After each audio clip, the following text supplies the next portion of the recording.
Ben Goldacre, it's 5 minutes. Okay. 4, 3, 2, 1. How did you become such a vocal critic of bad science as you see it? I am merely a vehicle for the disgruntlement of a vast army of millions of nerds around the world. Nerds. Yeah, nerds. That's a source of pride to me that I am a nerd. What is a nerd? Somebody who is thoughtful and geeky about stuff and wants to pull things apart and see how they work. So tell me, what is bad science in your view? Bad science is when people make claims which they assert are scientific, but when you look at the evidence, it doesn't support the claims that they've made. And more than that, it's a gimmick for showing how real science works, because what real science is all about is critically appraising the evidence for claims that somebody else has made. And so I pull apart the evidence for claims in pop culture in the same way that proper academics pull apart claims in proper academia. Are you not a proper academic? I am, so I do it in both corners of the room. Just quickly give me a sense of your day job. I mean, actually, you do a variety of things. Yeah, so I'm a doctor, although I'm not seeing patients at the moment. I'm a research fellow in epidemiology, which is kind of medical statistics, and I work on problems in clinical trials and how to fix them. And I write books and newspaper articles about problems in science and do stage shows about the same thing. When you expose what you see as bad science, I mean, you're actually putting your head above the parapet. Do you then feel exposed yourself? Well, I suppose I get lots of weirdly vindictive personal smears and attacks, and you just kind of have to hope that that reflects more badly on the people who do it than it does on you. And I think overall it probably does, and when I see it being done to other people, I'm never very impressed either. What's good science? I mean, give me a sense of a good scientific experiment. What are the key principles of it? So the most important thing about good science is to be clear about the shortcomings of your own methods, because every scientific experiment has to take shortcuts for either practical reasons, cost, or ethics or whatever, but you have to be clear about those caveats and explain why they are potential sources of bias in your results. Why are you such a big fan of the randomised trial? And can you just give a sense of what a randomised trial is to those who don't know? In less than 8 seconds.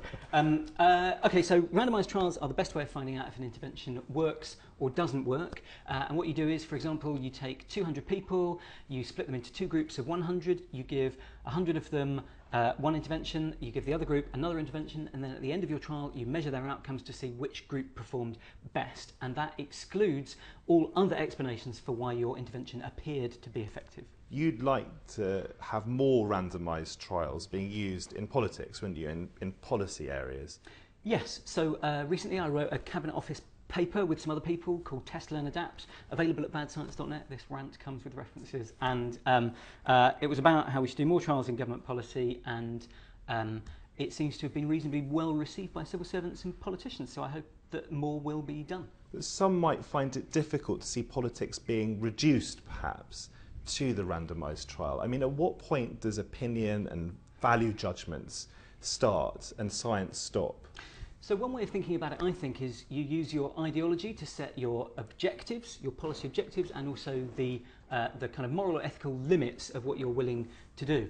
But you can use a randomised trial to see if your intervention does actually achieve your objectives. So, for example, it's important to remember, I think, that you often do trials on really trivial things. It doesn't have to be huge, dramatic pieces of kind of, feel it in your belly policy. You can do a randomised trial comparing 2 different types of reminder letter for paying your tax on time and see which one gets people to pay faster. In some sense, is science your God? No, it isn't, no.